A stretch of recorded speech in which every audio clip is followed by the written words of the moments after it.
Is this a miracle comeback? Or is this another humbling? Stick around and find out exactly what I think. And if you like good, honest Chelsea content and debate, then please make sure you subscribe. As you can see in the top right hand corner of our screen, we are at 997 subscribers. Let's hit 1,000 subscribers before the kickoff tomorrow, and make sure you don't miss a moment by turning that notification bell icon on and leaving a like on this video to let me know you've enjoyed it. Now let's get into this preview. This is your preview for Chelsea versus Paris Saint-Germain in the Champions League. We are talking about a potential miracle comeback here, but let's be absolutely honest, guys.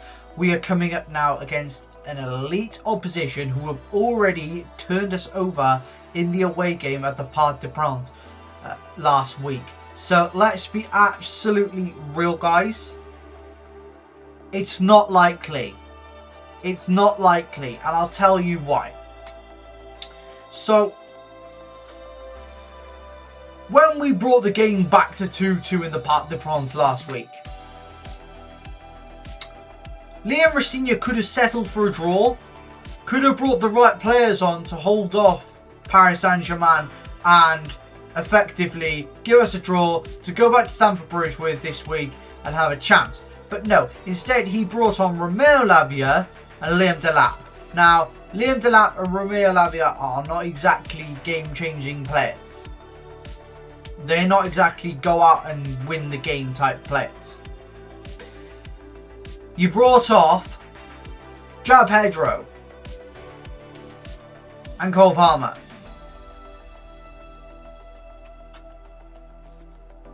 Tells you enough. It tells you enough. You brought off our two most creative players and replaced them with an injury-prone Lavia and an inanimate object in Liam Delap. That was the reality of it. So this week, what can we expect to happen? Well, if we try and go all out to PSG, here's what's going to happen. We'll get hit on the counter, and the aggregate score will look even more humiliating than it does right now. That's the God's honest truth here. I don't talk crap and I don't give you false hope or false information. I'm here to give you facts and to back up my argument. If we look at how we played last week at the Parc des Princes, the first half we were quite scattergun, but we stayed in the game. First 20 minutes of the second half, we looked good. We stayed in the game. Then Liam Rossigna made the changes. That's when we lost the game. Now,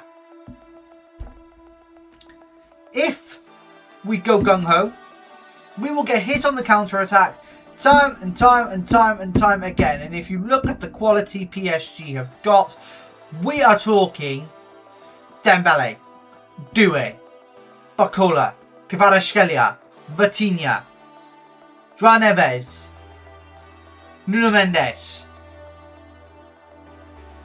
Hakimi. They've got players there that can hurt us.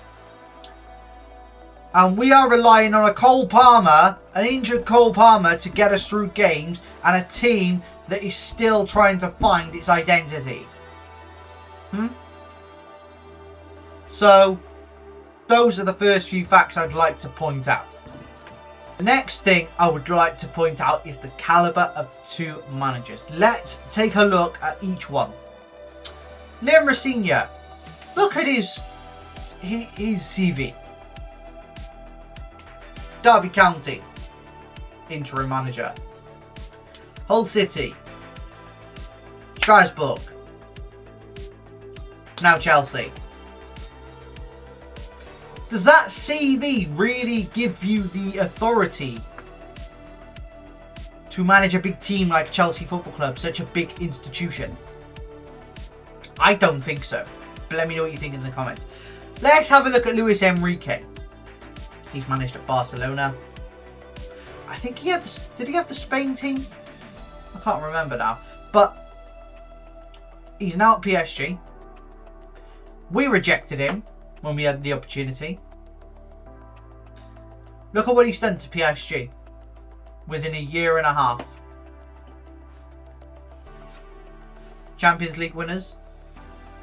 Club World Cup finalists. Ligue 1. The Coupe de France. It says enough. And the quality of the players he's got and his ability as a manager speaks volumes. Our manager talks about respecting the ball. Respecting the ball. There. For you guys. Right? Respecting the ball.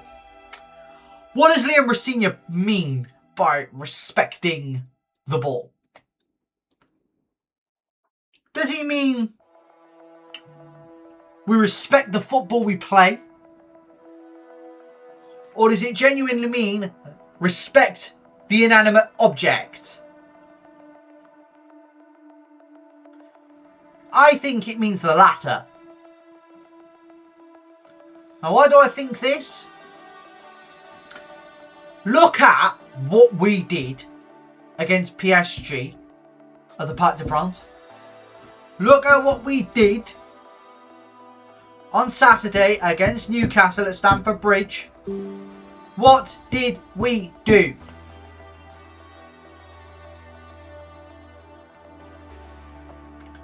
We huddled around the ball, respected the ball. Why are we respecting an inanimate object? It's petulance from Liam Rosenior, a lack of senior management at the club.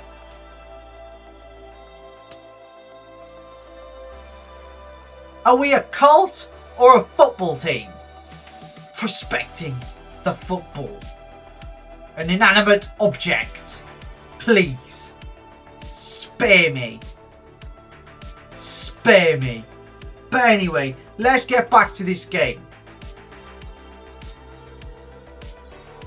Okay, so let's talk a bit more about the game. So what do I expect tomorrow? What can we see?